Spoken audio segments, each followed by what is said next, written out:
Meet James Fox, a 37-year-old entrepreneur and aspiring humanitarian. He decided to run 30 ultramarathons in 30 days and chose the Manny Pacquiao Foundation to be its beneficiary.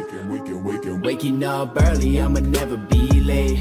Writing what I want, like y'all better relate. And we celebrating life till we barely see straight. They tryna hold me back, but I'll never delay. Nah, I never delay. Nah, I never delay. Play that type of music, make 'em.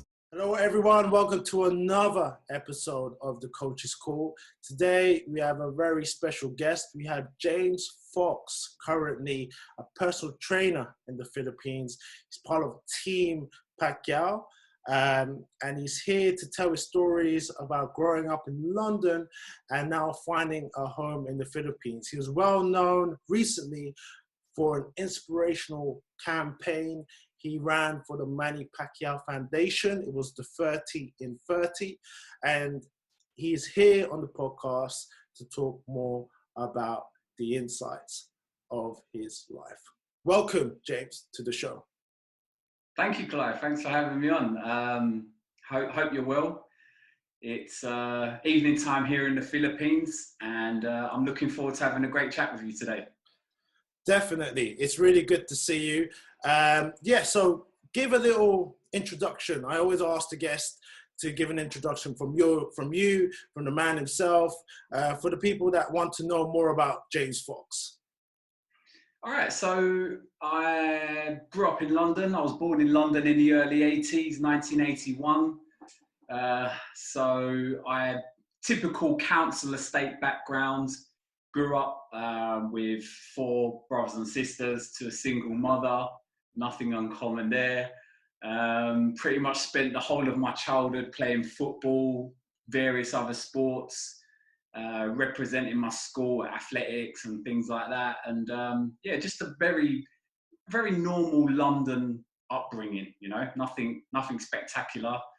Had to kind of fight our way through everything and just make the best of our life as possible. And you find me here today in the Philippines, where my journey has brought me over the last 10 years or so. And I'm sure we're going to touch on that soon. Good. No, we will definitely touch on it. So you said growing up in London, yeah? I remember when we crossed paths, we always had good discussions about sports, and you mentioned it just there. You know, I would say we're kind of sports enthusiasts in a way, right? Tell me kind of what got you into sports, what attracted you to to being active and getting involved with sports.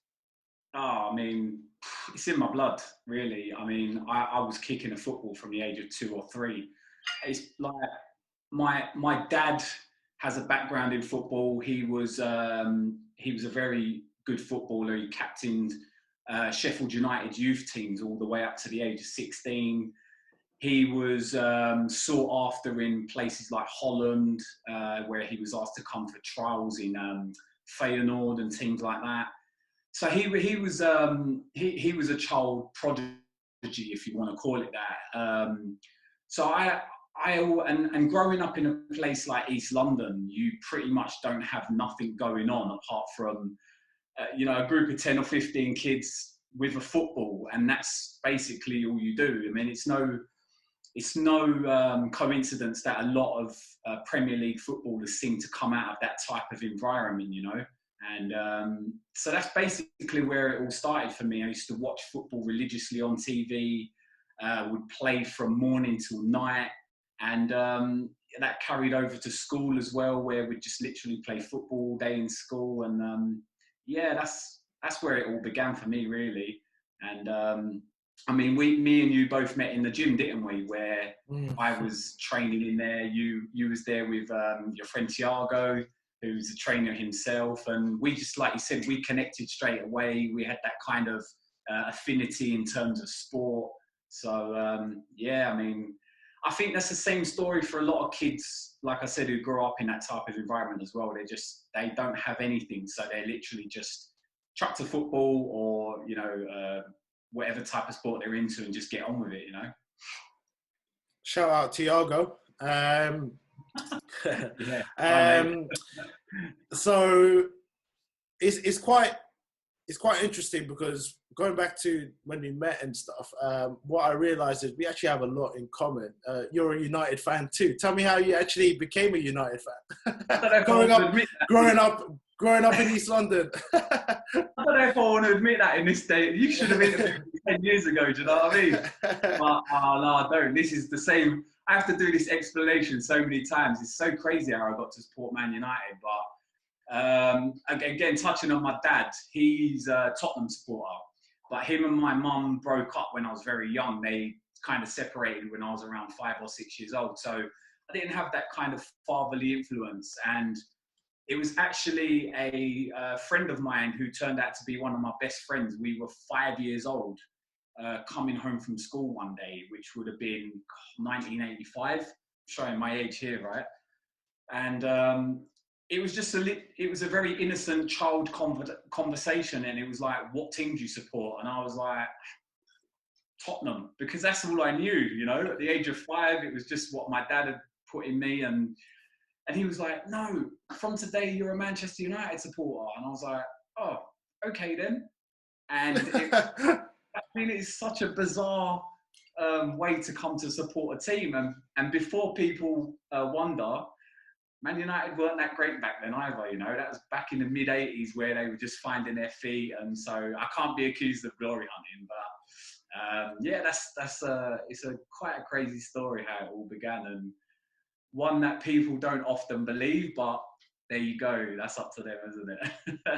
I mean, you can't fault the loyalty, because ever since then, what, you're 5 years old? Ever since then, yeah. I mean, you've actually 39 this year, so it's a long time, you know. Yeah. So ever since then, you've actually showed that loyalty to the Red Devils. So how I became a United fan is a bit straight. Well, I came up in the glory years, so obviously, you know, you put on your TV, you want to support a football team. I don't actually come from a football background, so my dad, he supports Chelsea, but he's not one of those fathers who really puts it on their children. He kind of let me decide what team to support, and I grew up in the years of, you know, I think 85 was actually before Fergie actually came, isn't it? I think he came around 89. It was on the cusp. I mean, Ferguson came in like 85, 86. So 86, I was one. Although like, in terms of me watching football, it wasn't like something I would sit down and do every week at the age of 5. It was more like, you know, gradually got more involved in it and watching it on TV. And then it was around sort of 89, 90 where we did actually start winning things that my interest just kind of peaked. And it was like, yeah, this is my team, you know what I mean? And we kind of went on a mad run for a couple of decades, and now we're paying the price for it. So all the stick I receive today of all my friends is overdue, but thankfully I'm in a country where they can't get me. But it's interesting because I always ask how football fans grow their love for their team, because now you see a lot of Man City supporters because the younger generation grew up on Man City, and I never saw that growing up. You know, the teams were always United. It was actually Liverpool, which, you know, you're still now, but it always, you know, what you grew up around has an effect on the team that you support, especially if you don't have that football background. And I always ask that question because I try to find if they're actually true supporters. So you've been supporting it for years, and we've had the conversations. You know, we're so passionate about the team. We even talk about the interviews that the former players talk about. Remember, we were talking about the Oxford Union the other time. And I think definitely I can spot a true fan when I see one. Sorry, go on. I was just going to add to that. I think sometimes as well, and I noticed this a lot about basketball, especially now that I've come to the Philippines, is that some people, they grow up following players specifically. Like I have a friend here in Manila who he just loves LeBron James. Yeah. And he will literally follow LeBron James his whole career. So correct me if I'm wrong, but he started in Cleveland, right? Then he went to play for Miami. Yes. Then did he go back to Cleveland? He went back to Cleveland, and he's playing for Los Angeles. So my friend has literally gone from supporting Cleveland to Miami to Cleveland to Los Angeles, and I found that quite odd to get my head around, you know, because as you know, football fans are very, very almost cultish in the way that they follow their team. Yes. And from what I noticed from basketball, like, and I've been to a few NBA games in Los Angeles, and I never got that kind of impression in the crowd where there was like a lot of fervor and passion. And I'm not saying they're not passionate, but it was just a completely different vibe, you know. And I mean, I don't know if that's the case for all NBA teams, or I know, for example, in NFL, there's a massive, it's more like football, you know, the cultish base and the, you know, the passionate fans. And, but yeah, I found that really strange about, like, my friend just follows whoever team LeBron James plays for, you know. That's a good point, James, because I've actually met a lot of people that support basketball teams just because of players. I mean, I'm a Dallas Mavericks fan because I grew up in the Dirk era, and this was before he won the main championship that they won. Chicago Bulls, just for the record. There you go. See, and I can link that because in the 90s, that's probably your teen years. You were seeing MJ, even me, like you know, basketball's not my first sport. I do like watching it and that, but even now I'm drawn. I always tell people, oh yeah, I love Chicago Bulls, but it's purely because of Michael Jordan and the impact that he had on our era as a sportsman. You know what I mean? Exactly. So, you know, it does have a huge effect. But as you mentioned, the football side, it's kind of like a religion, isn't it? You really, the fans buy into the club. They understand the history. And it's weird for a team sport if you actually look and dissect it and research into it, because you're following an individual, whereas it's a team sport. But it's strange. You're following this individual to different teams. You don't really care what the team represents. You just want to support the player. So it's an interesting insight, actually. I think just to end on that point, I think where basketball has always had that kind of franchise mentality where players are easy come, easy go, football is now becoming that. So it does seem a bit strange that people can be glued to one team. But if you look back in the history of football was a sport where the players were loyal to the team for pretty much their whole career.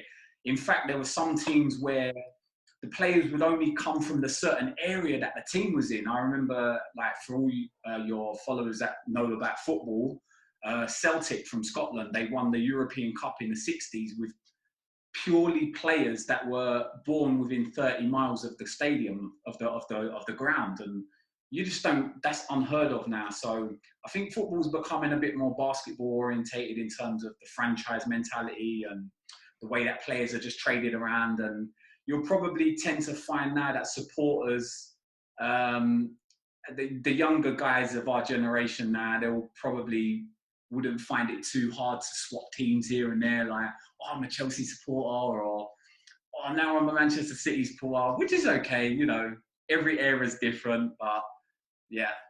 No, but I always say, I think this is a very good point. I think it's actually got to do with the internet as well, because I believe the internet's changed everything. You actually get more of an insight into the athlete's life, which a lot of the younger generation, they can idolize these players more and see exactly what they do on a day-to-day, and that builds the kind of connection, and that's why they follow them so in a way religiously, and wherever they go, like you said, they're happy to jump from team to team because they want to be like that. Would you agree? Yeah, no, definitely. I mean, the access on sports now is unbelievable. You only have to put your finger on your phone screen and it's just, everything's there in front of you. You've got the statistics, you've got the diets, you've got the training programs, you've got the private life, the cars, the money, the girlfriends, the clothes. You can literally, you're basically like living in someone's front room, aren't you? You know, and that's that kind of access that we have today. That in itself brings a lot of pressure on the players, but unfortunately, that's just the age we live in. But yeah, it has its good points and it has its bad points as well. And I remember growing up in the 90s and the 2000s, you know, and the football players, they didn't really have voices. Like you would have to go to the tabloids to read. I remember going to my local newsagents or going to shops to actually read about players and their insights into their lives. You know, now, like you said, they have that power to just tweet, to put on Instagram. But then, like you said, it comes with the negative as well. But yeah, it's just how open everything is, especially in sports now. It's actually, it's amazing in a way how it's evolved. I think it is good in a way though that the players get this kind of platform. It does, like you say, it does come with its negative things, but it also gives the players an opportunity to show the world who they are. But not only that, but also to be able to put across important messages. And you look at the kind of time we're in at the moment, yeah, with a lot of you know, racial undercurrent going on in the world and things like that. You know, key figures in certain sectors can come out and, like, look at Raheem Sterling, for example, the way that he's portrayed himself across and supported black players and things like that. And I believe there's a few American footballers who have done the same thing, who are very big on the whole race thing. So that does bring advantages, but also at the same time it has the disadvantages of the intrusion in people's lives. But it's a balancing act, isn't it? Yeah, and I agree completely, James. I think it's you know, it gives them an identity. The fans can really connect and see what they believe in, what they do on a day-to-day. But a lot is a sensitive topic because in a way they really have to protect themselves, what they throw out there. And they're guided on this as well. They definitely have a team that just watch over them. There's a lot of things involved in this, but as I mentioned, the overview of having like channels, you know, it's good for their endorsements, you know, it's good for careers after football or any sports, because you can build up your platform, build up your brand, and then you know you can open up different things. You know, Jesse Lingard's got, for example, his own YouTube channel, and people's got their own clothing line. You know, shout out Memphis Depay. He's got, you know, he's a rapper. He does his own music. I mean, it's different things which you never see it 15, 20 years ago. You know what I mean? And it's nice to see. Well, players are brands now, aren't they, in themselves? Whereas back in the day, the club would be the brand, the player would be the commodity. Now the players are the brands. You look at guys like Paul Pogba. We just touched on him there, Jesse Lingard. You could even cross that over to basketball with guys like LeBron James, Steph Curry. These guys are all commodities. They're all brands themselves now. Do you know what I mean? So yeah, it does definitely happen. They got powerful platforms, I know. I mean, and strong following. So I agree. So moving on into the point where, so describe your life in London. So you brought up your upbringing, you know, East London, loving football, went through the education system here. What does James do from there? What kind of aspirations did you have? Did you actually see yourself getting into the fitness industry, which you are in now? Speak more about that. Yeah, I mean, like I said, it was a typical council estate upbringing, you know. I had aspirations to be a footballer. That was my dream, you know. And I mean, my story probably resonates with a lot of people out there. A lot of talent, just didn't use it the right way. So even up to the age of 15, 16, I still had like minor opportunities to go into a good level of football. But I mean, I was playing in semi-professional leagues at the age of 18. It used to be called the Dr. Martins League. I don't know what it's called now, but it's about 4 or 5 divisions down from the professional league. So it was I've played in the FA Cup and things like that. And it was just a story of wasted talent, basically. So same with school. I left school when I was 15 years old and I went straight to work. I went through a series of jobs and, you know, just kind of figuring out what I wanted to do in my life. You know, going out with my friends, partying, doing all that kind of stuff. And I finally stumbled across working for London Underground. So I was working for London Underground for over a decade, which only finished in 2017. But yeah, I've always had that kind of, I actually wanted to be when I realized I couldn't be a footballer, I then kind of moved my point of attention to actually the other side of it, so the coaching side of it. So I went through my FA coaching badges. When I was about 23, 24 years old, I started to take my badges. I started then becoming a football coach. So I used to coach kids. My dad at that time then was a coach for Tottenham Hotspur Ladies Club, who my sister played for. So again, you see, this all runs through my family, you know. And yeah, I did have a brief couple of years where I was interested in going into the coaching side of it, but it was more a case of lack of opportunities against the kind of money it was going to cost me to educate myself to get to a specific level, which kind of threw me back a little bit more, you know? So I just went through kind of that life of working. I was a train driver, as you know, and but I've always had that kind of thing in the back of my mind that I love coaching, I love teaching people. I'm interested in the physiology and the anatomy side of the human body when it comes to sports. I love nutrition and things like that. So I kind of had an inkling that that was always going to be my path eventually, you know, and here I am today.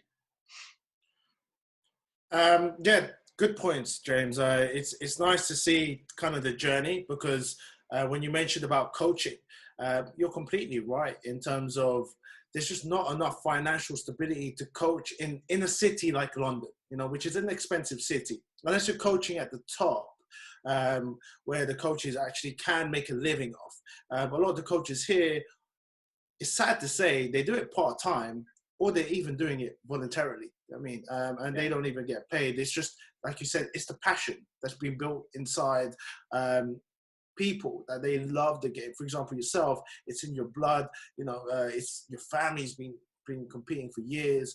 Myself, you know, I love basketball, which is why I got into coaching here in the UK. But again, it's not my full-time job. You know, I'm doing other things on the side, but I'm just managing to fit it in to a point where I'm actually, in a way, it's a good opportunity for me to expand my coaching and hopefully progress in future years and still keep it part of my life. So I found that structure. But it's quite sad because, as you said, the coaching, you get that one-to-one relationship, not just in one personal training, but team coaching as well. It's very impactful, I always say. I love the relationships you build, because, you know, I've worked in a 9-to-5. And I was isolated, and I felt very lonely, you know. You worked in the TFL. I can imagine it's not the same environment as when you're coaching someone and you're getting that, you know, getting that inspiration, because you feed off their energy as well. Would you agree? Yeah, no, I 100%. I mean, any coach would probably say the same thing. I know for me personally, there's nothing gives you more of a buzz of satisfaction than seeing someone carry out what you've told them to do. Do you know what I mean? Yes. Whether that's like coaching a defensive play on the basketball court, and then your team pulls it off on the game day, or you've got a bunch of 7-year-old kids who you're teaching soccer drills to on a Wednesday, and then on the Sunday over Hackney Marshes or whatever pitch it is in London or around the world, they're doing exactly what you're putting into them. Also, it goes same with personal training or strength and conditioning coaching. When I see an athlete or an individual coming from a place where they hate to be, or they're striving to get to the other place, and they finally get there, and the satisfaction is just, yeah, you can't buy that kind of satisfaction. And I think probably the only other thing that can compare to it is if you actually experience it yourself as a player or an individual, you know, which that bypassed me already. So I kind of started to get that feeling from the coaching side of it, you know. I agree. I remember my coaches when I was young, so I still remember my football coaches when I was 6 to 11 years old. I remember I joined my first youth club when I was, I actually believe I was around 7. And I still remember my coach's name. I still remember the Saturdays at Battersea Park where he used to train me and the team. And it has that long-lasting effect, you know. It's a very rewarding job as a coach. And those role models, in a way, we can call them definitely role models. They've definitely inspired me. So I've had basketball coaches, football coaches, and they definitely inspired me. And I've always kind of taken their style and the way they led me when I was young and implemented it into the way I coach now. It's probably how would you say, how your personal training, it helps build you as your own personal trainer. Would you agree? Yeah, definitely, yeah. You can never stop learning. Like you say, you pick up things off certain individuals as you go through your life. Might not even be a coach. It might be a teacher. It might be a friend. And I think that's where coaches are good at becoming coaches. Is they have the ability to digest that information and pull it out to good use. You know, so it's a unique role in society. You know, coaching, whether that's in sports, whether that's in business, whether that's in education, takes a certain person to be able to do that. But yeah, it's rewarding, and we need more coaches. You know what I mean? Definitely. I believe I always like to use the word game changers, you know, and life changers. That's what I think coaches are. Okay, so when we're looking at your career, you know, you're in London, you've been working at, say, the TFL for a very long time. You're still keeping, as you mentioned, you're coaching here and there. So you're keeping active. Where I met you, you were in the gym. We always used to have these conversations about, you know, sports. Tell me the first time that you actually met Manny. So for those who don't know, James is part of Manny Pacquiao's team. He's a Team Pacquiao athlete. You've been part of his training camps in the past, Vegas, you know, training more recently against Furman, right? You're part of his training camp for Furman. Yeah. So when did you first meet the people's champion? God, well, I suppose I should shed some light on how I got involved in the Philippines in the first place. I mean, I was I was about 23 years old. I was working a job, and you know, it's the old boy meets girl story. I met this girl. Turns out she was from the Philippines. I knew the Philippines as a country. I knew it had a flag which looked like such and such. I didn't know anything about the country, but we were together for about 5 years, and I learned a lot about the culture. I made a lot of friends from the Filipino communities, and I just fell in love with it instantly, and that kind of led me to want to get to the next level, which was going out there and visiting the place. And long story short, me and the girl broke up, and I'd still held that passion for the country, and I started traveling there. What I also didn't touch on before is that I'm a massive boxing fan. Like, again, I got that from my dad. Like, he was hugely into boxing, so I was always watching boxing as a kid. And Manny Pacquiao was the guy that I followed through, obviously, having that connection now with the Philippines with that girl, and then also starting to learn about Manny Pacquiao before he became famous, and then watching him box. And he was like, he's the same height as me, he's the same weight as me, we have the same stance. So for me, it was like, I have to watch this guy, because I used to train in boxing as well to keep fit. And then it was back in 2000 and, let me get this right, 13. I was going to the Philippines for a vacation, and I literally said to my friend, just out of the blue in London, I said, I'm gonna book a flight to General Santos City, which is where Manny's from, during my trip, because I just want to see where the guy's from. You know, maybe I can go to his gym, maybe there's some shrines or something to him that I can check out. So all of that crazy stuff, what a fanboy would do to someone that he idolizes, you know what I mean? And it was just really random that my friend turned around and said, I know someone that is from that area, and their family's involved in politics, and maybe they could you know, arrange a meeting for you with Manny and whatnot. So I was like, yeah, great. Sounds amazing. Obviously, you don't think about the possibility of it actually happening, but this was a good few months before my trip actually took place. So I kind of just left it and it went out of my mind. And actually about 2 or 3 months later now, I'm about a week away from my trip, and I was like, oh, my friend didn't get back to me about this whole Manny thing. So I was like, oh, let me just follow her up, yeah? So I text her and I was like, oh, what happened with the meeting with your friend and that? Did you speak to him? And she was like, oh my God, I'm so sorry. I'll get back onto him today. Bro, within 24 hours, I was sitting in a Christian church in Ilford, in Essex, with a bunch of people I've never met before. And at the end of the whole kind of ceremony thing, this guy approaches me, he introduces himself. He's actually the pastor that was leading the ceremony. And he was like, come on, let's go to dinner. And I was like, okay, no problem. And we sat down for dinner, and he was like, you know, our friend has told me your story, that you'd like to meet Manny and all that you're going to the Philippines again. And I was like, yeah. And then he said, look, when you get there to my town, my family will be there waiting for you at the airport. They will then look after you for the whole duration of the time that you're in our hometown. They will take you anywhere you want. They will take you to any sites you want to see. And then from that, they'll try to arrange the meeting with Manny. So I was like, great, sounds amazing. At this point, I'm still dubious. I'm still like, this ain't going to happen. You know, if it does, it's a bonus and whatnot. So again, I get to the Philippines. It's the second week of my trip. I'm now standing in an airport where I've never been in my life, and it's quite daunting and stuff like that. His daughter's actually waiting there, this guy's daughter, with a sign with my name on it.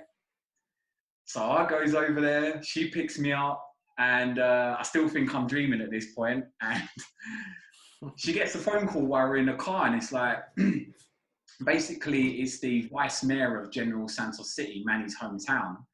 And they're asking for me to be brought to the mayor's office, like City Hall, whatever it is. So I'm thinking, God, is this a setup or something? Am I going to be like, you know, am I on some kind of reality TV show where they're pranking people and all that? But no, got to the City Hall. They treated me, as you know, like Filipino people are just so amazingly warming and, you know, welcoming. It was the whole thing of like, you're no longer a visitor here, you're a guest of our city and all the rest of it. And then anyway, cut a long story short again, 2 or 3 days later, it happened to be Manny's birthday. And I literally got a text saying, find your best clothes, we're going to Manny's birthday party. And I was like, oh my God, you know? So here I am now faced with a possibility with a guy that he's pretty much my idol, I would say, in the sporting sense.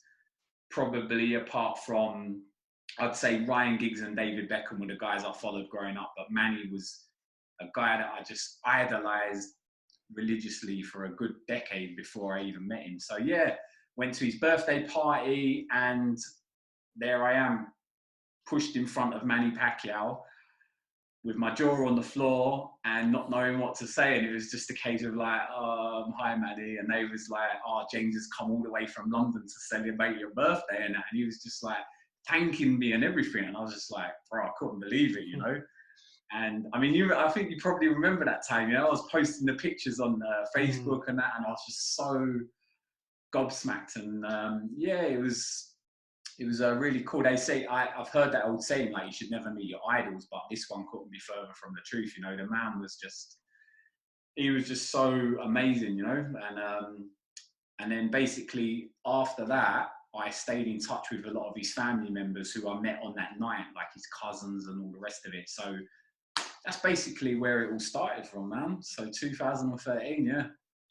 And you've kept that, I mean, you're part of Team Pacquiao, you kept that connection, say, from that time you went to his birthday. So say you went back to London, this was after that amazing trip, you know, inspiring, meeting the man himself, seeing the family. That's a very intimate and a personal moment in a way. It's a great a great privilege, like you said, to meet your idol. I've heard that quote before, you know, you shouldn't meet your idols. And it's partly true because I've met some of my idols and they weren't particularly the most friendliest, but it's great to see that he is truly the people's champion, because that's just another, in a way, a truth behind it because of the way he treated you and what he's done for our country. So how did you keep that relationship? So you went back to London. When was the first time that you actually got involved with the team? Do you still remember? Yeah, so it was like, I think it was about 6 months after I met him. He was fighting.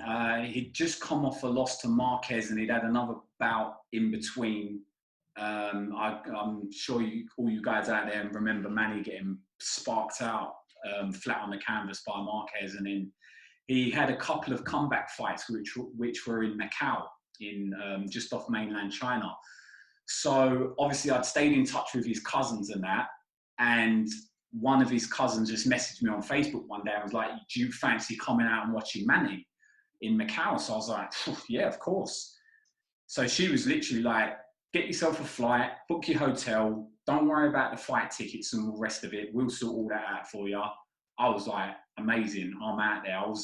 I could have went the same day that she messaged me. I was so excited, even though the flight was 3 months later. But yeah, so went to Macau. And I think that's where I kind of established the biggest bond with the team in general, because Manny's got two separate factions to his team. He's got an LA side, because he's obviously spent a lot of his career in Los Angeles and fighting in Las Vegas, and also in the Philippines. So now I'm here in Macau amongst everybody, making friends, mingling, meeting family members, meeting teammates, just basically getting on with everybody. And that's where it all started. I think he was fighting a guy called Chris Algieri, if I remember correctly.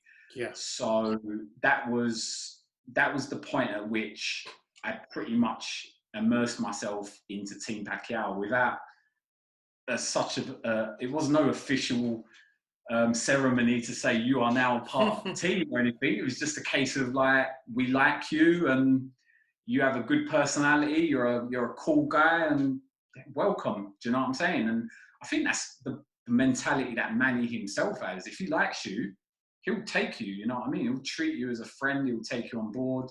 There's no kind of airs and graces about the guy. And yeah, it was.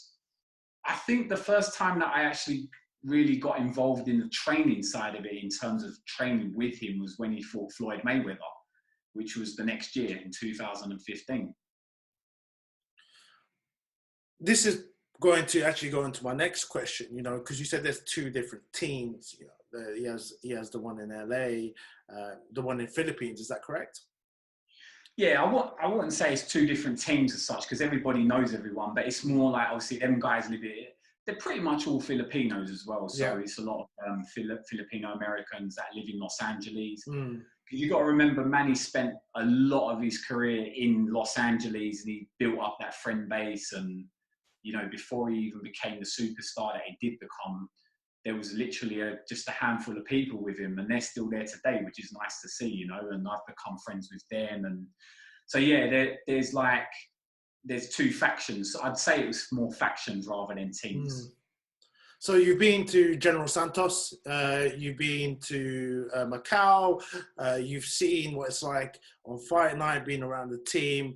Now, as you mentioned, the biggest fight of, I would say, my lifetime, the Mayweather Pacquiao fight. How was it like to be part of the camp in LA? That must have been electrifying. Mind blowing.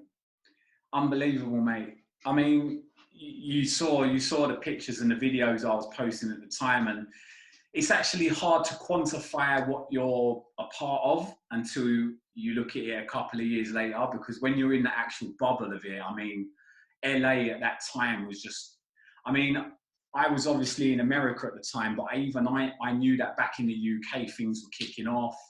It was just blowing up. People were talking about it. Even my mum mentioned it to me, and she never asked me about boxing. She was like, that guy that you know is fighting against Floyd Mayweather. Is it on Yeah. TV and that? And I was like, right, but even my mum's talking about it. That's how crazy it's getting, you know?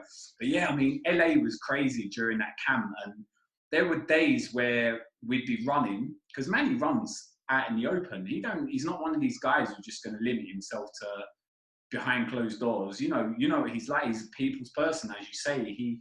He's a man of the people. He wants to get everybody involved. But yeah, there was like, some days there was crowds of 2,000 people in a park watching him train and stuff like that. And it was pinch yourself moments, to be honest with you. Yeah. And and then the whole, obviously going to Las Vegas for the fight. And I think, if I remember correctly, that might have been the first time I'd ever been to Las Vegas as well in my life. I've been there 5 times now, 4 for boxing and 1 for something else. But it was the first time I'd been to Vegas, and it was just like the bright lights. And then you had Cinco de Mayo, because Floyd Mayweather always used to fight on Cinco de Mayo. So you had like the Mexican communities were over having a great time. You had all the Mayweather and Pacquiao fans. You had all the world's media was there, and it was just like, wow, what is this, you know? So yeah, it's the craziest experience of my life without a doubt. But you're talking, say, you know, being part of that whole fight night, the whole fight, as I mentioned, the biggest fight of my lifetime for sure.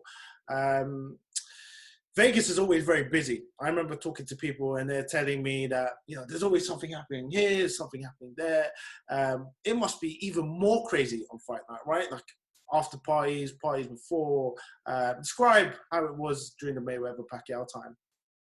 I think obviously it was my first time there, but having been there 3-4 times since, it was very unique, because even I think a week or 2 weeks before the actual fight, you couldn't even book a hotel.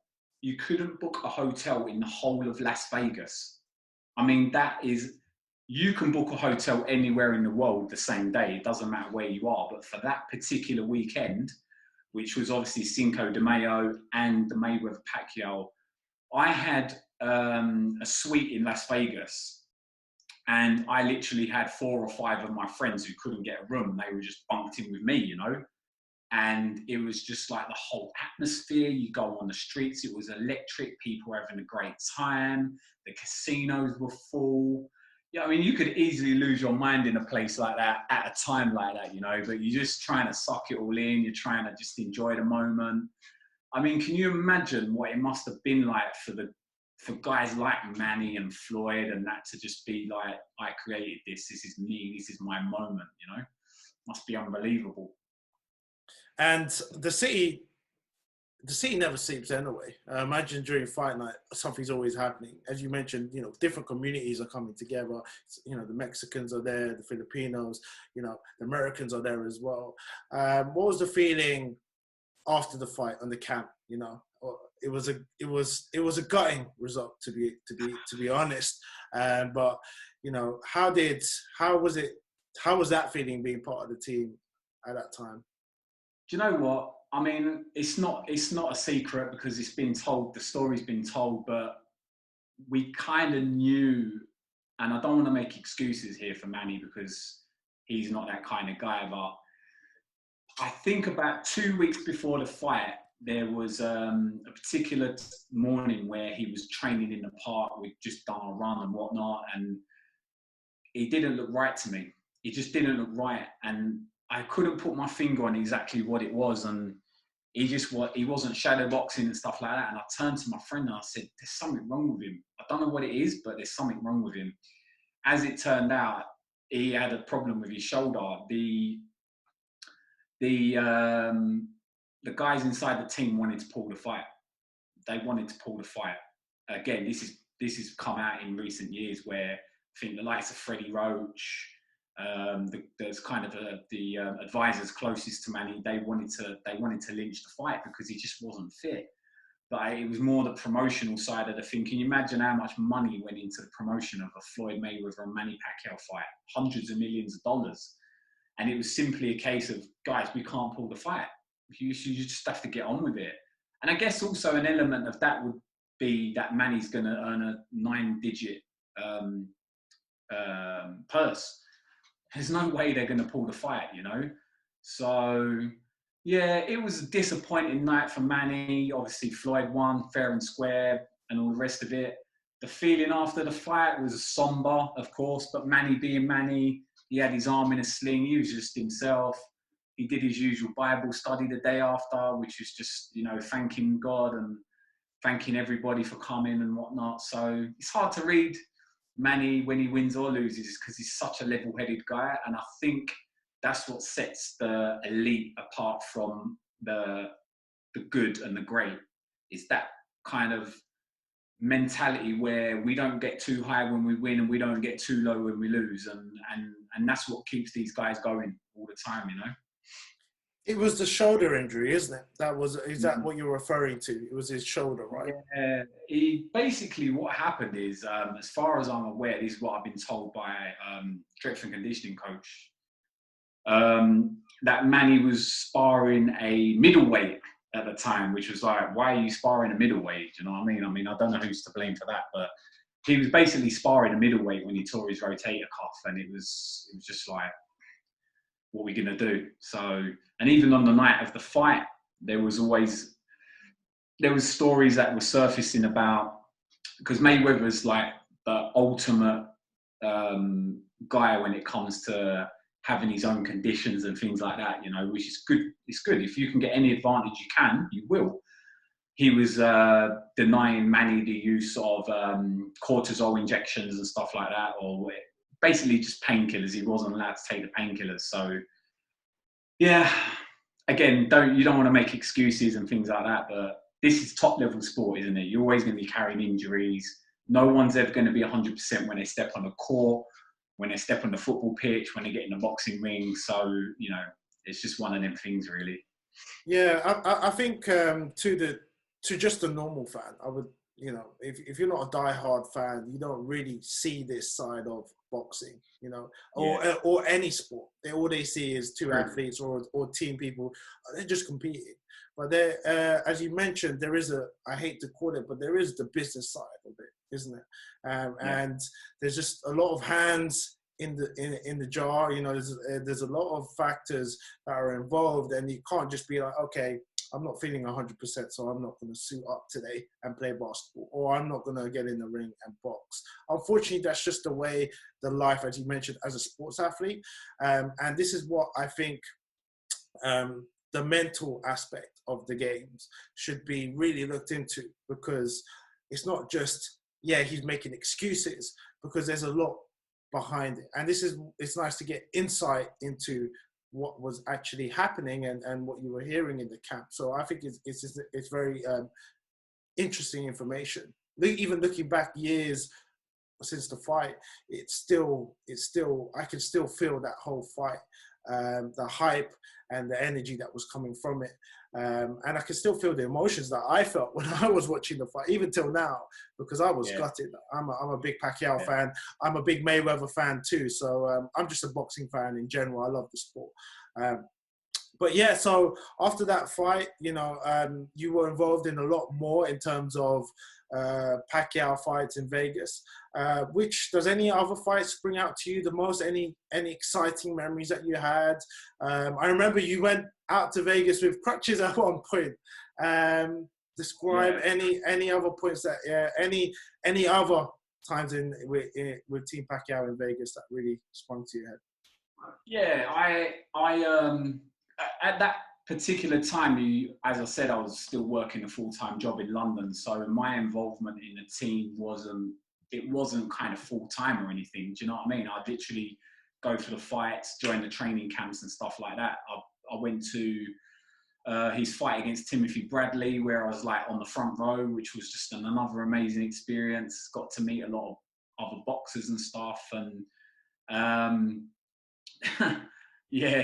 the fight that he had against Adrian Broner, which was in January 2019, I had to go on crutches because I was actually boxing a week before he fought myself in London. I was just training and went over on my ankle and tore my ligaments, and I was like, oh, here we go. And yeah, I was on a plane to Vegas in crutches, and that whole weekend I spent on crutches, and it was just another crazy Vegas experience, but in a different sense of the word that time. So yeah, and that pretty much brought us up to the point where I was leaving London to come and live in the Philippines.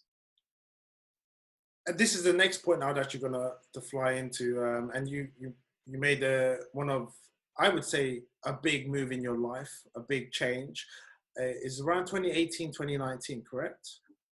Yeah, I came here 2019 March, but that plan was in place 2 or 3 years before. So I'm trying to put myself in your shoes. You know, you've lived in London your whole life. You built great connections with the Filipino community. Started to grow a strong love and passion for our nation.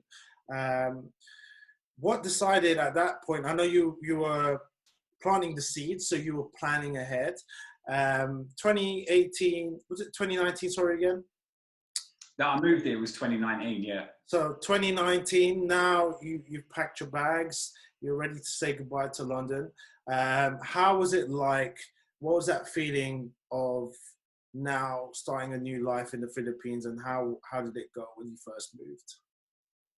Oh, I mean, just to give you a little backstory to the reasons why I done it, because I feel like it's important. Like, we're just talking there about mental when it comes to sports and that, but I was also going through a period of mental, not instability, but I was having some issues with depression, anxiety, basically just life questions that you come across at a certain age or certain stages in your life.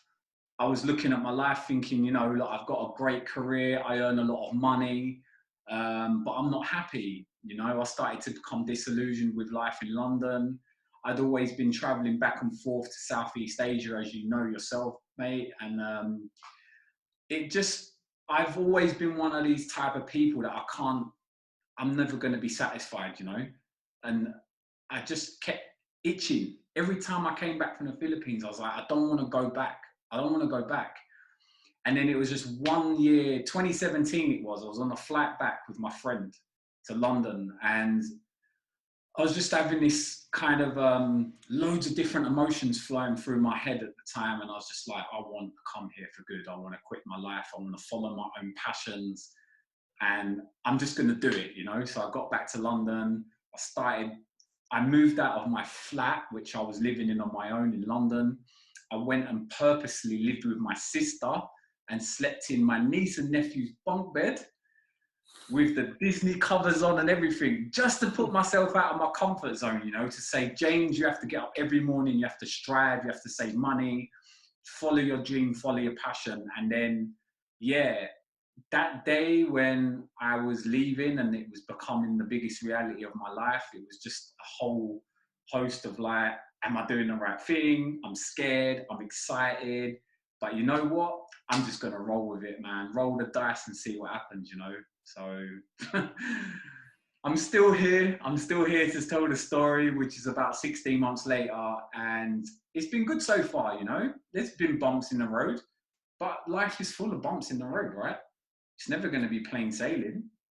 Definitely. I think you mentioned it's finding that fulfillment in what you're doing in your life, isn't it? And I think what it sounds like from your life in London, you're missing that fulfillment, and you're missing something exciting and something that you wanted to do in terms of, say, a new journey, a passion that you wanted to find. And with entrepreneurs, they always have to take what people call, I don't like to use the word risk because I think it's quite negative, but it's more about finding opportunity and growing, isn't it? And I think that's what you were embarking on. So you said you landed in the Philippines now. You were staying in the heart, I believe, in Manila, right? You've already got that relationship with people, friends from London, you know, friends that you've met in the Philippines, you know, being part of the Pacquiao team as well. Now, I think this is around the time that you set up and helped with the Manny Pacquiao Foundation, correct? Yeah, I mean, anybody who's been to the Philippines or any country in this region, you'll understand and you'll know what life is like here. You know, it's not a bed of roses for most people. And I remember the first time I came to the Philippines, and I was just like almost in tears, man, at like seeing kids at the age of 4 and 5 begging on the street and that. And I was just like, I was gobsmacked, you know, never come across that. I mean, there's a homeless problem in London and things like that, but you don't see kids on the street, you know. And that really shook me and it took me aback. And I just, from that moment, I always said to myself, I want to do something, you know, I want to do something positive for these people. And if I can't give them money, then at least I can give them my blood and sweat, or, you know, I can do stuff to help them and stuff like that. But obviously when you come on holiday, you don't have ample opportunity to do stuff like that. You might be able to give a little hour of your time here or an hour of your time there to visit an orphanage, or you can give some food and stuff to kids on the street, but it's just not impactful enough, you know. And I always had this thing in my mind, like I want to do something out of the ordinary, out of the blue. And that's where I knew as soon as I came and lived here, I was just like, I'm going to do something really stupid. I'm going to do something that is going to just push me to my limits, but it's going to create such a storm that people can't ignore it. And I'm going to use that to gain interest in what I'm doing, but also to spread a message about what I'm trying to, you know, in the end, raise money for and help these people in a real way, you know. And that's I stumbled across doing the north to south country run, you know, through the Philippines. So, especially if you're going through a tough time, I think the best thing to do in when you're in certain situations is to inspire the people around you. Embark on new journeys, you know, find projects to do, keep busy, you know, and what better to actually motivate yourself, raise money for, as you mentioned, the Philippines. I've been, you know, having gone there, grown up in parts of my childhood, moving, you know, spending summers there. It's an eye opener, you know, especially if you've never seen it before. For example, in BGC, you get the upper, you know, would you say the upper class? It's all built, but then you turn around just on the side road, and there's poverty there. You know, it's quite sad, and this is where I believe the inspiration that you found is amazing, because you wanted to give back to the Filipino people. Which is fantastic, you know. Why choose the Manny Pacquiao Foundation to help be involved with what we call your Ultramarathon, which was the 30 and 30, right? You chose the Manny Pacquiao Foundation to collaborate. Speak more about the Manny Pacquiao Foundation, actually. It was literally, it was like it was meant to happen, basically. It was meant to happen because, all right, so when I landed in the Philippines in March, Manny had already arranged his next fight, which was in the July against Keith Thurman, which is his most recent fight last year. So just before he started his training camp was the time that I was going to start training myself to do the marathon thing. And I was searching here and there for different organizations that I could align myself with, and searching for different kids foundations, different types of charities and stuff. And I was hitting a few brick walls, you know. I wasn't getting responses from some people. Some people were responding, but it was all very vague. And I was coming to the point where I was like, is this going to happen? You know, am I just going to give up? And then within 2 or 3 days, Manny had he just started that new foundation. So it's a brand new foundation, really. It's been open about a year, because, as you know, and as probably a lot of people know, Manny is he's a big philanthropist. You know, he gives away a lot of money. He does a lot of things for the people, and I've seen it with my own eyes. I've seen him giving away so much money. It's unbelievable, just like that. And I think it probably came to a realization that if he wants to make a big impact in a big way, he needs to do it on a grander scale. And I think that's where the birth of the foundation came from. And the foundation, just to just to run through what they do is just literally just doing everything from building homes to setting up education schemes for kids, you know, food programs, all of the kind of good stuff that people need. And it was just like, it was one of them things where I just said, it's a no-brainer. I've got the connection with Manny.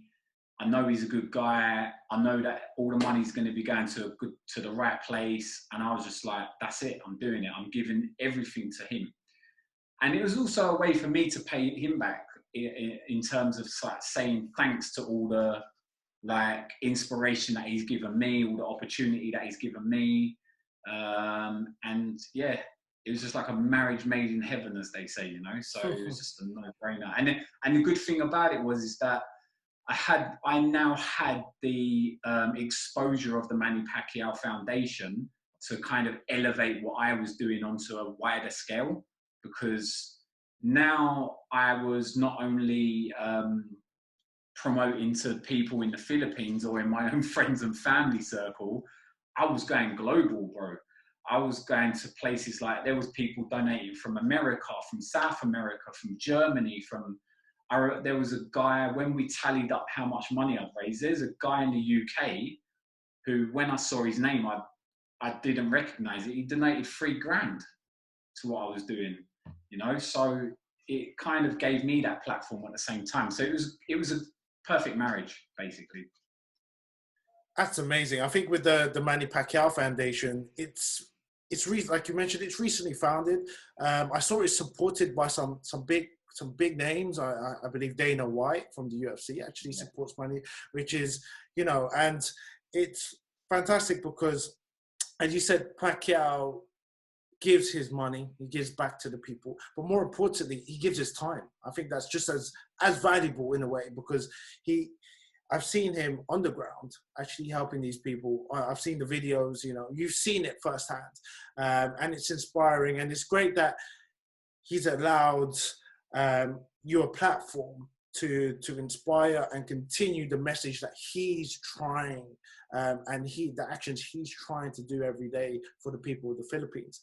So talk more about 30 in 30. So of course, I know a lot about the Ultramarathon. I followed you in your journey. But for you the donated people, as well. So you donated as well. So yes. Thank you on record. Thank you for your donation, bro. It went Thank you, the right James. way. You went through the whole ups and downs, and I can't wait for you to actually tell the people about it. But for the people that don't know what the 30 in 30 is, the Ultramarathon, would you care to explain exactly what it consists of? Yeah, so basically, for those of you that don't know, like the Philippines in terms of logistics, if you look at a map of the United Kingdom, it's a pretty similar size, isn't it? It's obviously fractured into a lot more pieces, like in terms of islands, because Philippines is an archipelago. And but if you're talking in terms of distance, you're looking at about the same distance as the UK. So I kind of, as I said to you before, I'm just going to adjust my light there. As I said to you before, I wanted to do something crazy. I wanted to do something stupid. And I thought, what can I do? Originally, I was going to cycle from the furthest point north to the furthest point south in the Philippines. And when I looked on the internet and see if anybody had ever tried to achieve it, it's not that uncommon. People were doing it. So I said, you know what? I'm going to run. I'm going to go on foot. At the time, I didn't realize what I was saying to myself, but I was just like, I convinced myself that I'm going to do this. And I literally run with it from there. I was just like, I'm going to set this up. So the 30 in 30 basically means I was going to cover 30 miles a day for 30 days in a row, from north to south in the Philippines. That was what I was attempting to do. And I don't even like running. No, let me rephrase that. I like running, but I don't like long distance running, and I basically wanted to do the things that I don't like doing. So I was punishing myself, you know. I wanted to punish myself in a sense, to kind of, you know, I wanted to go above and beyond. I wanted to test myself, and I wanted to kind of, I just wanted to do something unique that would cause a lot of interest. So that's where it all started. So I remember the time that you were going to start your venture. there was a lot of awareness spread. So you were on TV shows, as you mentioned, a lot of donations all around the world. Did you feel that pressure? Yeah, I felt the pressure probably after the first day that I started, when, as you know again, because you watched my whole journey, I completed the first day in the north part of the Philippines, and the next day there was a typhoon. Or sorry, overnight there was a typhoon. Now, again, for you guys out there that know the Philippines, the kind of rain season, wet season, it runs through the middle of the year. So where in the UK you lot have your summer, which is like August time, I was running in wet season, which I don't know why I've done that. But so after that first day, when it was apparent that I couldn't run, and now I've already committed myself to running 30 miles every day, I was like, what am I going to do? That's when the pressure started coming on top of me, because now I've got the whole world basically watching me, because people were tuning into my stories, people were tuning into my lives. I was taking over the Instagram page of the foundation, and that's when it started to come on, like the realization hit me that now, not only have I got a commitment to myself and my plan, but I've got a commitment to the guys that have, the guys and girls that have given me their hard-earned money. You know what I mean? Whether that was £1, £10, or £1 million, you know, which no one did, by the way, but you understand where I'm coming from. Yeah, so there was a bit of pressure in that sense, definitely. One of my frustrations in the Philippines, you know, I don't blame the country, but in terms of, because I work in digital and tech, so one of my frustrations is I can never get good Wi-Fi. So I don't know how you were updating us, because you were even updating from a boat at one point. Yeah. You were sending like messages in a boat. I don't know how you were getting internet connection. Can you explain that to me? Do you know what? I think the actual 4G or whatever it is pretty strong here, to be honest.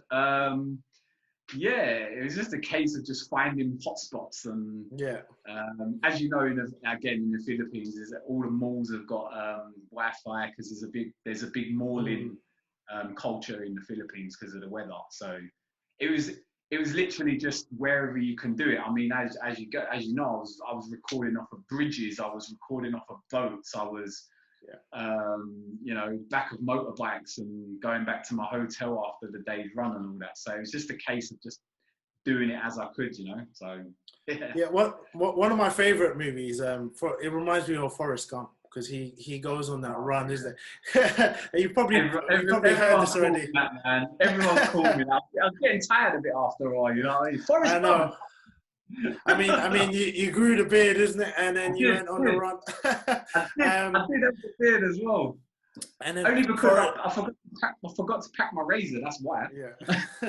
And then Forrest was, of course, you know, he was running because he had, well, of course, it's not a real story, but in terms of his character, he was having, you know, frustrations in his life, and he wanted to find a way to get back. And it was more of it was just an idea, right? It's not that you planned everything. You didn't expect the overwhelming reaction that you got from people. It's just that the whole concept inspired people, and you know, it's bringing people together. It ties with the message and the mission statement of, say, the Manny Pacquiao Foundation. I was also reading stories and also keeping up to date in terms of, you know, people think, wow, you know, you completed it, but the insides of, you know, running, getting blisters, getting injuries, you know, body aches, waking up next day is not actually feeling like you can complete this, because 30 miles a day, 30 and 30 is a difficult, more, as you mentioned, crazy idea of completing it, but you managed to do it. But describe those, you know, those pains, those aches, those days that you feel, oh man, I can't actually physically do this, but you found ways. Yeah, so I mean, just to set the record straight, I went through the 30 days, but I didn't complete the 900 miles. I didn't do the 900 miles. So that was a little bit of a disappointment at the end. But obviously, when I think I completed like just over half, or in kilometers, I did 770 kilometers in 30 days, which is still an amazing achievement. It's an average definitely. I think it's an actual average of about 19 miles a day. Maybe someone can correct that or calculate it. But bro, there was like, I think the most days that I run in a row without a break was 7 or 8, where I literally covered 30 miles. There was days where I was walking because I couldn't run anymore. And it was taking me the whole day to do it, like 12, 13 hours with a backpack, walking through the Philippines on my own with my Strava as the only proof that I've got that I'm doing it. The rain just lashing down on me. Like you said, you see the pictures of my feet where I think I had 6 toes left at the end that were fully functioning. I had a 5-day bout of diarrhea during the event as well, where I was literally having to take, what's the tablets, the Imodium, is it? I was having to take Imodium tablets just to make sure that I didn't have an accident while I was 15 miles down the road in the middle of nowhere, you know? So I went through it all, man. There was days where, I remember one particular day where I was so dehydrated that I almost collapsed on the street. And I had to quickly run to the pharmacy just to buy salt tablets to electrolyte myself, you know?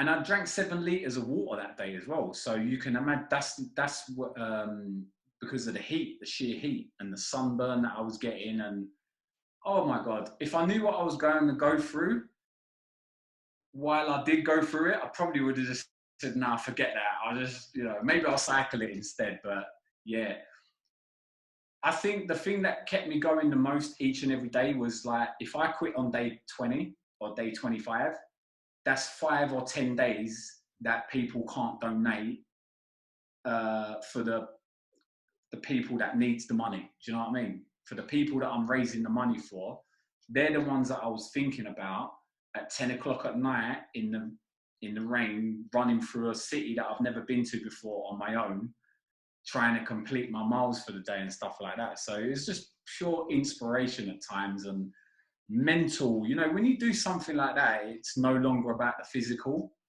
I mean, you'd be surprised what the human body can put itself through in terms of physical capacity once you start using this. And I mean, to run 30 miles every day, people run a marathon and it takes them months to recover. And I've never gone over half a marathon distance in my life before that. So it was a mental game more than anything. But yeah, it was difficult, but hey, this is what we're put on this earth to do, isn't it? We're here to face adversity and get through it, As you mentioned, you're walking at times because the physical impact of running and every day your body's taking hits. What people also don't realize is that you, as you mentioned, you were on your own. You didn't have a team behind you.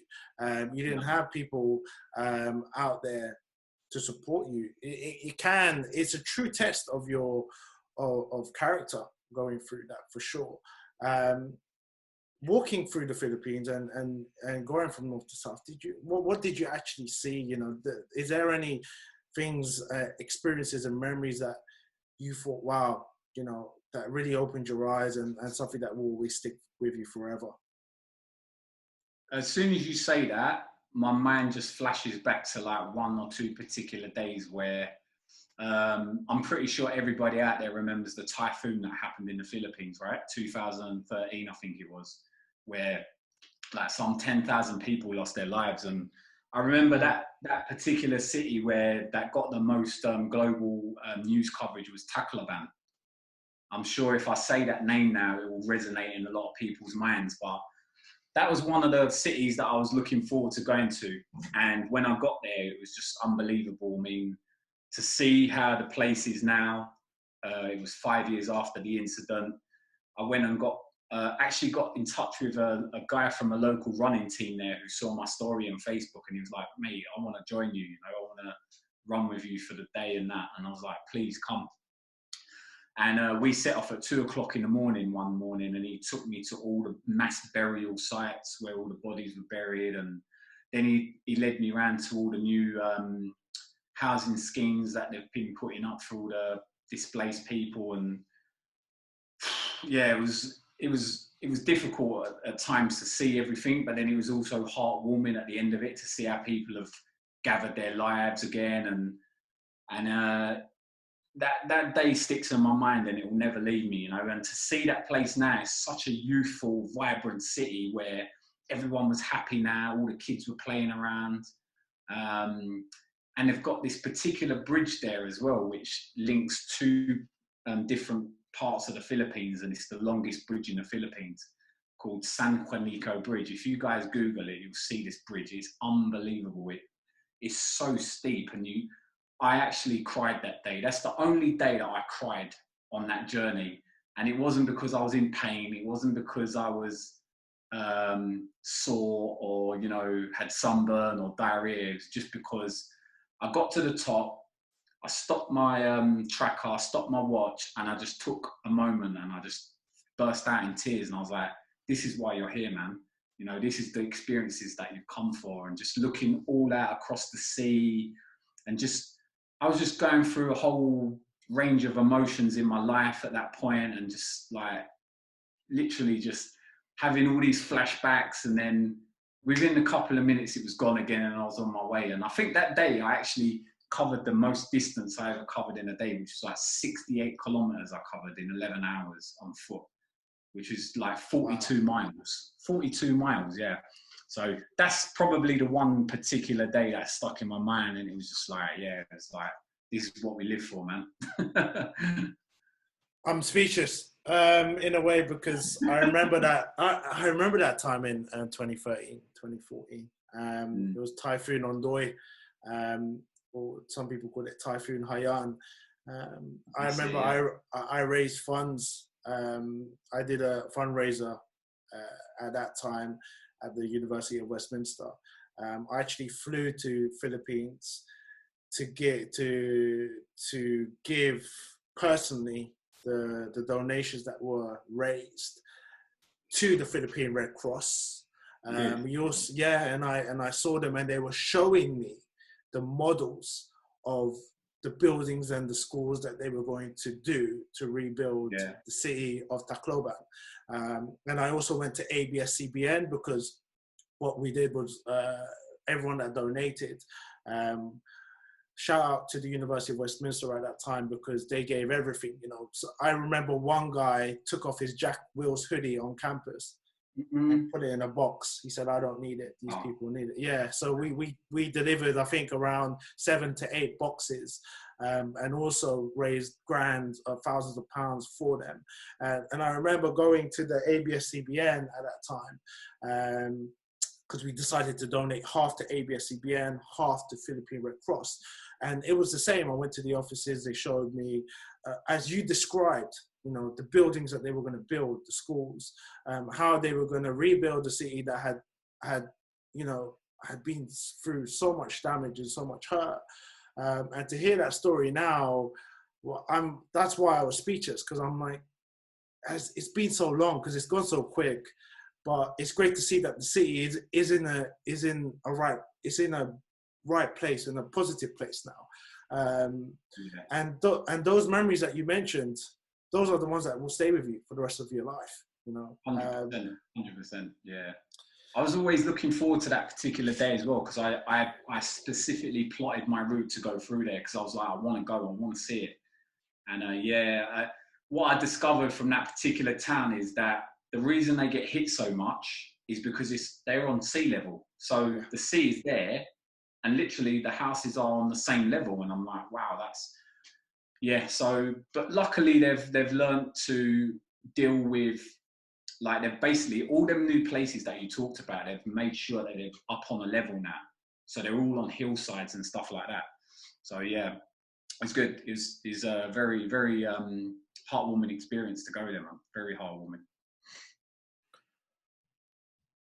Finally, after moving from Tacloban, was that mid your journey, or were you coming nearer to the end? Do you remember?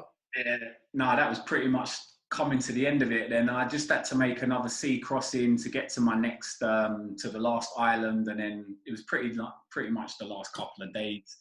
So that As you mentioned, it gave you kind of like a burst of energy, right? Burst of, in a way, you get that second win, like say you're in a boxing fight, and then you told me you ran was it 40 kilometers that you ran that day, or 42 miles. 42 miles, sorry. Yeah. Crazy. 42 miles, and then now we're coming up to the end of your journey. Describe that feeling, was it a relief?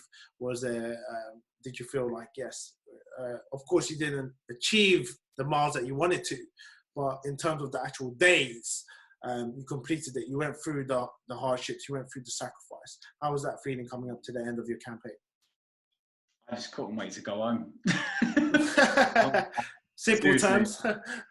Just to be blunt about it, I was just like, I want to go back to Manila, I want my bed, I want to have a beer, just simple things basically. So I remember the last day I landed in, on my last destination, and my friend kindly come and picked me up because her and her family lives in that particular area, and she brought me to the house. They had a big party there. We had a load of food, typical Filipino party.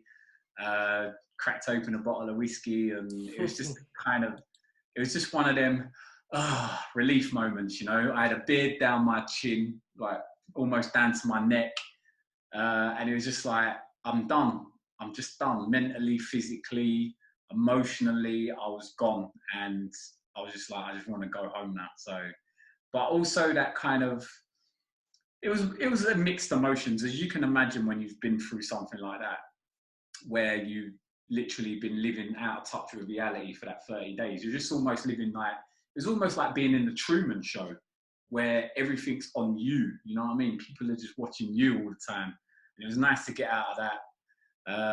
I was a little upset because I didn't achieve the miles that I wanted to achieve, but then when I calculated everything and I was like, mate, you've just done unbelievable there. So the overriding feeling was one of relief and one of achievement. So yeah, it's about going back to that normality, isn't it? That routine, because when you are on your journey, it's unexpected what's going to happen the next day. For example, like you said, someone messaged you out the blue and Tacloban and was like, oh, you know what? I love your journey. I want to join you. And you don't know what's going to happen the next day. I mean, in life, we don't know what's going to happen anyway in the future.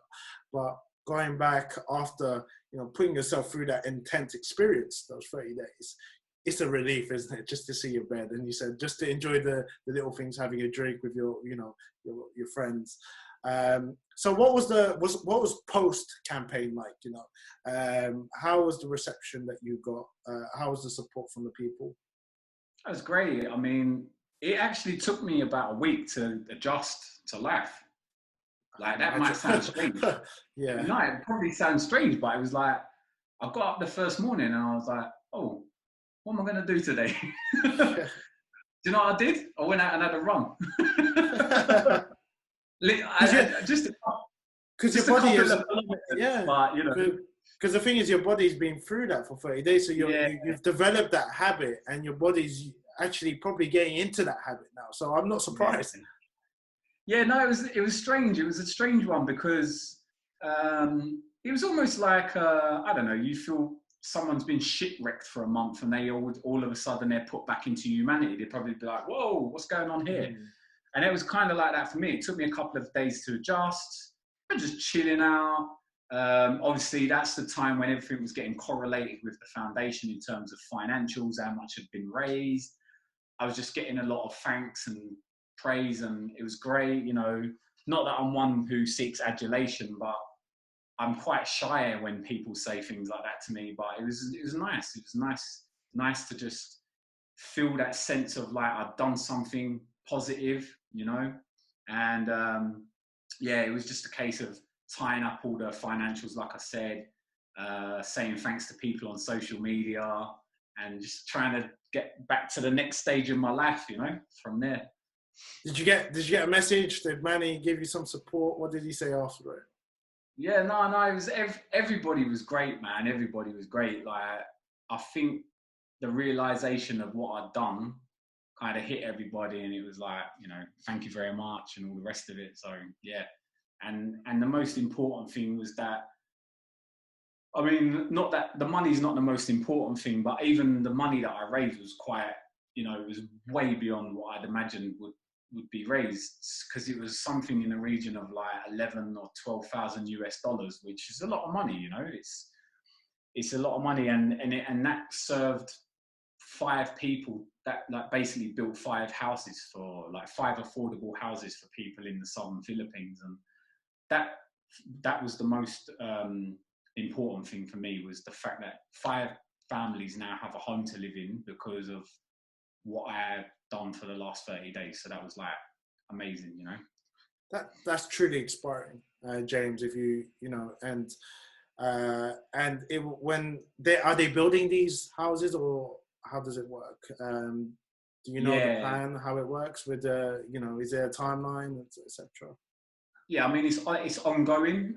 So they've got like little sprouted communities all over Mindanao, which is in the southern Philippines, where they're building, how to explain it, like basically little villages, like man-made villages, towns, like with houses and that. So it's an ongoing project. It's never going to stop, you know, because I think Manny has big ambitions to build a lot of houses, hospitals, and stuff like that. So it's an ongoing process. Yeah. I mean, it's going to be a beautiful thing when you actually see it there physically. I mean, when you mentioned the story with the Tacloban, it really took me to a different world and different emotions when I was actually listening to it, because I was like, wow, you know, you actually see the fruits of your labor in a way, the works that you've done, you know, the money that you've raised, and the actual results of it. I think that's the one. I think will definitely it has an everlasting effect, as I say. Truly inspiring, James. So now, 30 and 30, great campaign, inspiring. You're in the Philippines. I know you're personal training out there. What's it like to be a personal trainer in the heart of, say, BGC Manila? Yeah, it's good. I mean, again, it's a new thing to me as well, because although I've coached in the past, this was like the next step on my journey now. So I'd obviously landed in the Philippines. I'd done the whole training camp with Manny. So I'd committed my whole 2 or 3 months with him. Then I'd done the 30 and 30 campaign. So now it was the next step. It was now about me. I'd already kind of been qualifying myself in the months and years previous anyway. So it was just a case of now getting myself out there, marketing myself, meeting new people. Again, it was like the start of a new journey, and yeah, it's been good so far, man. I'm really enjoying it. You know, I just love that kind of interaction with people. I like taking people from one place to the next. You know, I'm sure there's hundreds of coaches watching this now, and they're probably thinking the same thing. You know, you get a good sense of satisfaction out of it, and it's early days for me at the moment. Obviously, what's happening in the world right now has put a spanner in the works, but yeah, in the main, I'm doing okay. I've got a few good clients with me. Some of them are, one in particular is, as you know, is Manny's son, who has aspirations to become an amateur boxer. So he's entrusted me with taking care of his strength and conditioning, which is great, and I get to try new things on him, and yeah, we'll see where it goes from here, really. It sounds really good, James. I think looking back, I remember seeing stuff you were training. You got a good clientele out there, so you're training like boxers out there as well that I saw, training like actors. You know, you've got a good network there. So in terms of what you mentioned in Manny's son, is this Manny Pacquiao Jr. that you're training? Yeah, so Manny's oldest son, his name is Emmanuel. He's got aliases as well, like Jimuel, what I call him, bro. Yeah, just he's my little bro, you know what I mean? He's my bro. So I knew that he was training in boxing. I knew that he'd started out, because obviously he's trying to follow in his dad's footsteps. He's got that kind of level that he wants to get to. And I was just like, I was thinking, you know, I'm trying to make my name now in a different industry, because I mean, I am a personal trainer, but I do like working with athletes because I have that athletic background myself. So I like to do more of the strength and conditioning side of it. So it was like, I said to myself, I'm gonna take him on board and work with him and see if he would be up for entrusting me in looking after that side of the thing in his strength and conditioning. It's been great so far, you know, he's been getting results, and we'll see once this whole virus thing goes by, we hopefully get back to it and start setting him up on his amateur career as well. How's his progress? Has he actually made an amateur debut yet, or are you saying probably lining one up?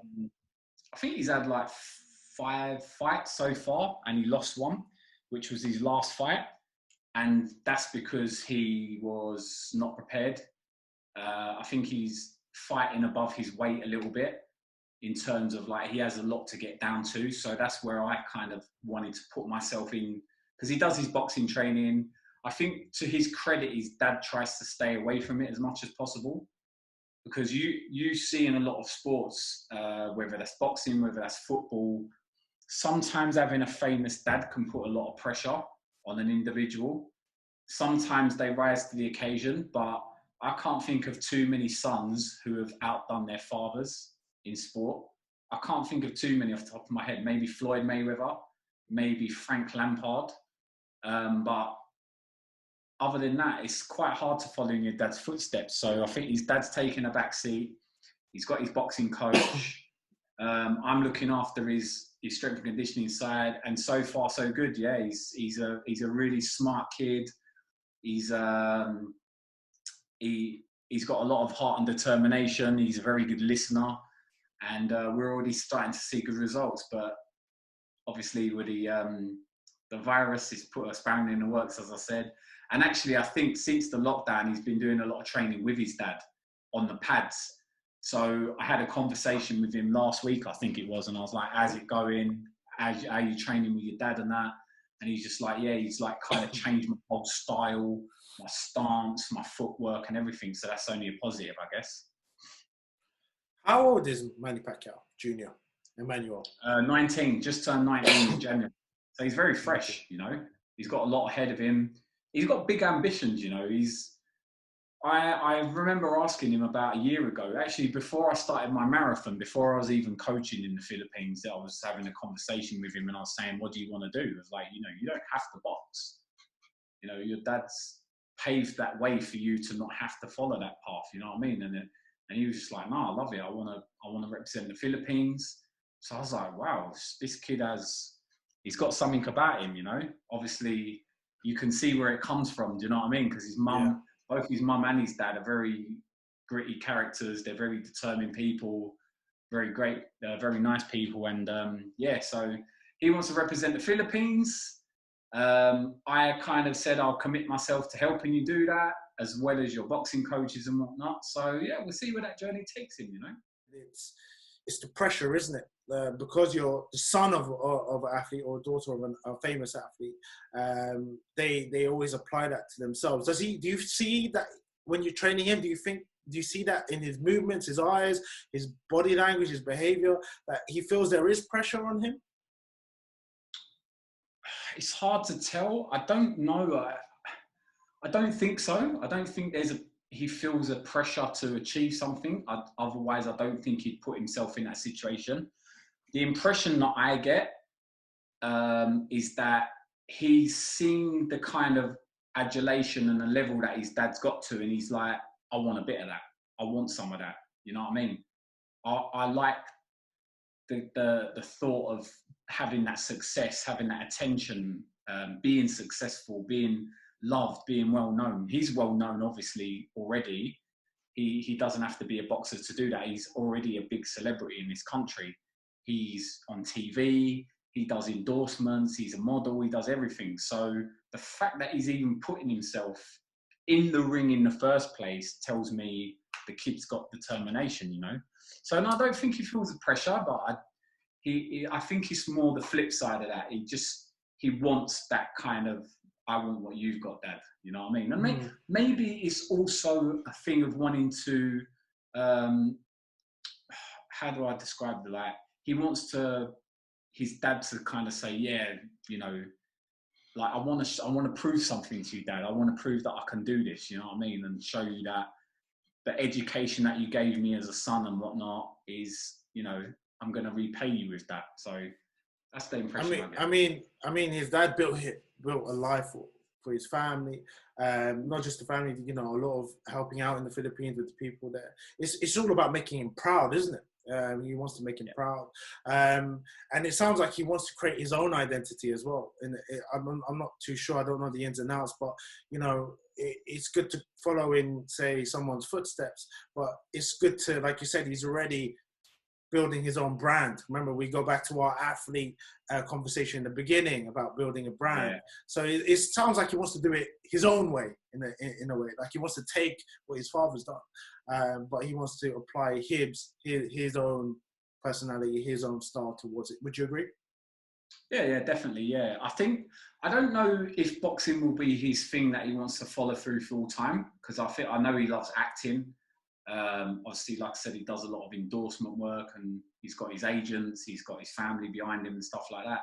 So maybe the boxing journey for him is a temporary one. Maybe it's one where he thinks, you know, I want to represent my country at the SEA Games or the Olympics, and that'll be it.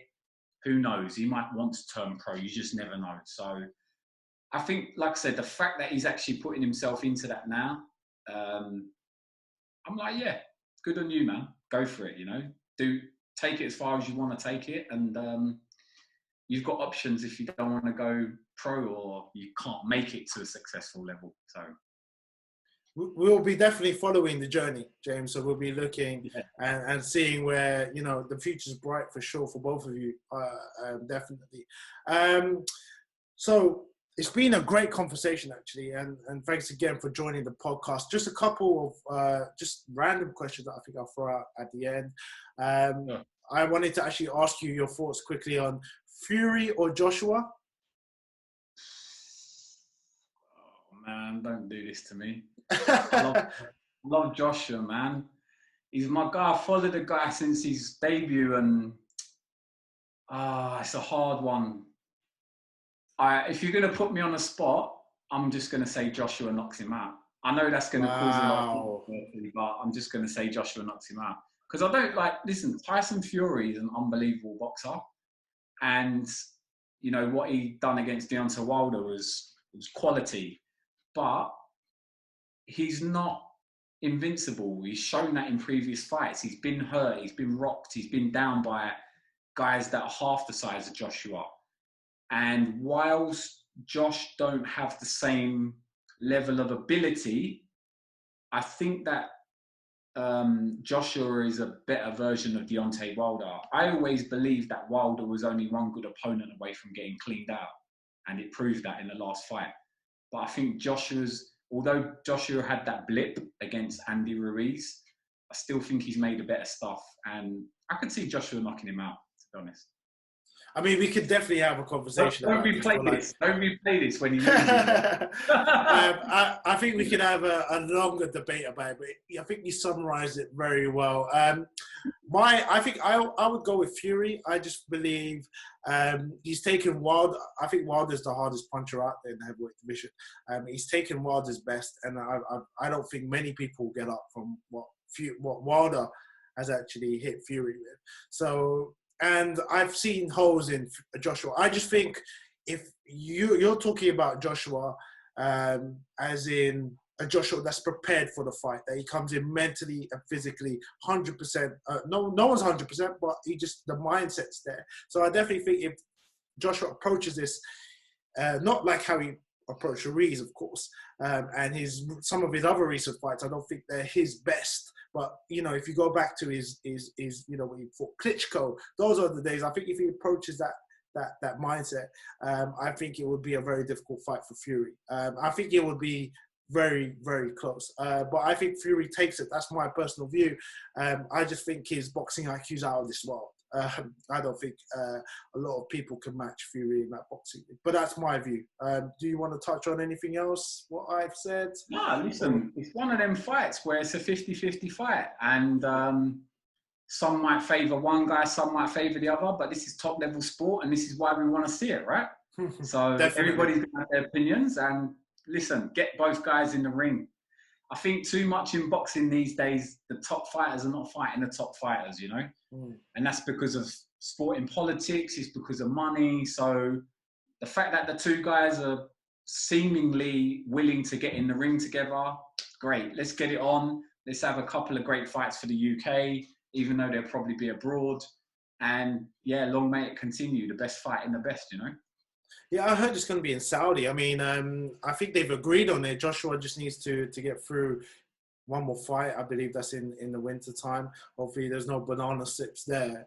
But if he gets through that, then I believe they're going to fight. And it's all written. It's in black and white. So I'm excited for it. I think that's a fight. Everyone wanted Joshua and Wilder. But of course, what happened to Wilder now, everyone's putting Fury and Joshua together. So I think that's the fight a lot of people have been waiting for.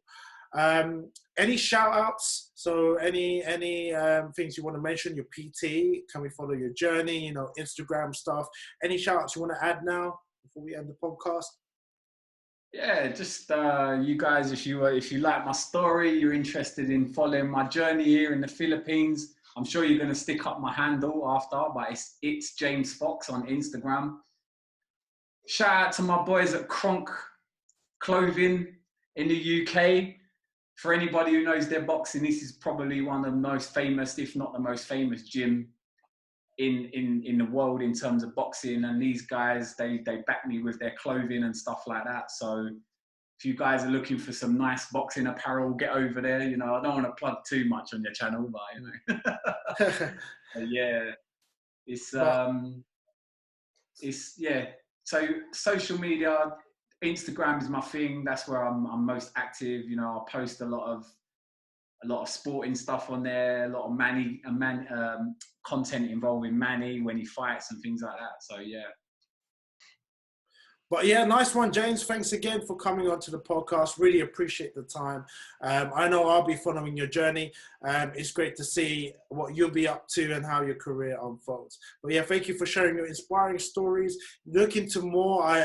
For the viewers and the listeners, look into more on the 30 and 30, because I think that was truly inspiring what you achieved out there. But yeah, take care of yourself. Enjoy the Manila weather. I don't know if it's rainy season out there, but I'm pretty jealous. I wish I was in the Philippines. I miss the place so much. But yeah, take care, James. It's been a pleasure. Yeah, listen, bro, thanks for having me on. I've seen the first 2 episodes that you've done, so shout out to those 2 great guys that you had on. And I know that this is going to be a very good channel, and one day we'll get back on together again. Definitely. I agree, man. Thank you so much, man. Take care. Take care.